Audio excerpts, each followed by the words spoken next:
সর্বশেষ যে ব্যক্তি জাহান্নাম থেকে মুক্তি লাভ করবে তাকে আল্লাহ পাক বলবেন, ফেরেশতাদেরকে বলবেন, ও আমার ফেরেশতারা, আমার এই বান্দাকে জান্নাত এবং জাহান্নামের মাঝখানে রেখে দাও। জান্নাত এবং জাহান্নামের মাঝখানে লোকটি যখন থাকার জায়গা পাবে, সে জান্নাতের দিকে তাকায়া দেখবে আর কাঁদতে থাকবে।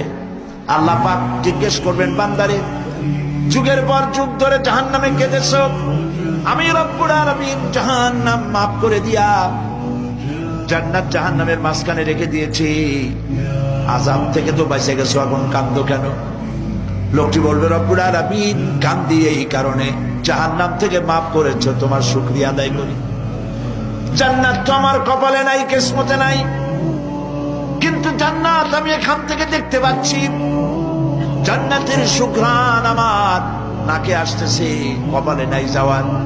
আমি কাঁদি এই জন্য, তুমি যদি মেহেরবানি করে আমাকে জান্নাতের দরজার কাছে একটু দাঁড় করায় দিতা, প্রাণ ভরে তোমার জান্নাতের দৃশ্যটা একটু দেখতাম।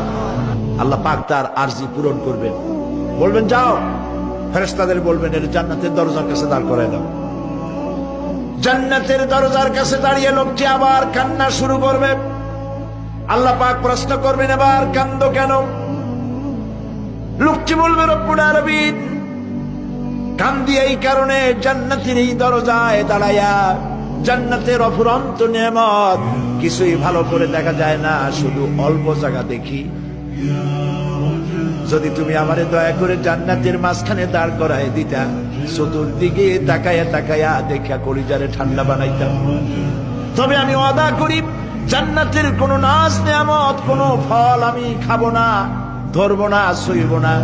একটুখানি মেহেরবানি করে মাঝখানে দাঁড় করাইয়া দাও, জান্নারে ঠান্ডা করো। আল্লাহ রব্বুল আলামিন ফেরেশতাদের বলবেন, আমার এই বান্দারে জান্নাতের মাঝখানে দাঁড় করাইয়া দে। আল্লাহর নবী বলেন, জান্নাতের মাঝখানে দাঁড়িয়ে লোকটি আগের চাইতে আরো জোরে চিৎকার মেরে কাঁদতে থাকবে। আল্লাহ পাক বলবেন, বান্দারে কি হলো তোর? দরজার কাছে আসতে চাইছিলে, আইনা দিলাম।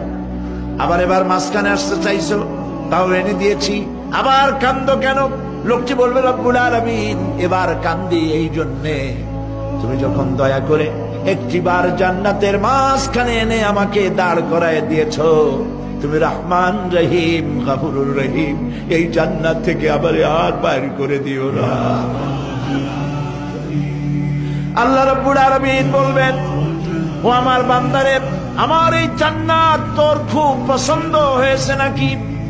লোকটি বলবে, রব্বুল আলামিন কলিজা ঠান্ডা হয়ে গেছে, ভাবতেও পারি না এই জান্নাত এত সুন্দর। আল্লাহ পাক বলবেন, বান্দারে, এরকম একটি নয়, দুইটা নয়, তোর জন্য আমি 10টা জান্নাত এইরকম রিজার্ভ করে রাখছি।